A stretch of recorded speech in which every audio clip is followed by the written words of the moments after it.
Kasus seorang bocah di Semarang berinisial JES, 8, yang harus menyusuri sungai untuk berjalan menuju sekolah tampaknya makin runyam. Ayahnya, Juladi Boga Siagian, 54, dianggap pembuat onar dan tak disenangi warga. Siagian kini mendapatkan tuntutan untuk segera meninggalkan rumah tersebut.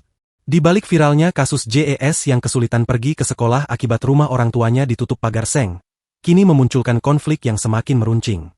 Tuntutan itu diungkapkan warga RT 7 RW 1 Kelurahan Bendan Ngisor, Kecamatan Gajah Mungkur, Kota Semarang dengan pemasangan spanduk yang dipasang di jalan masuk menuju rumah Siagian.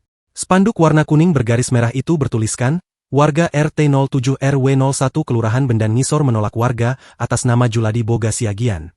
Warga menghimbau untuk yang bersangkutan dapat segera pindah dari RT 07 RW 01 Kelurahan Bendan Ngisor. Ketua RT 7 RW 1 Bendan Ngisor, Sugito membenarkan spanduk tersebut dipasang oleh warganya pada Minggu, 3 Agustus 2025. Pemasangan itu, kata dia, hasil dari musyawarah warga yang sudah dilakukan sebelumnya.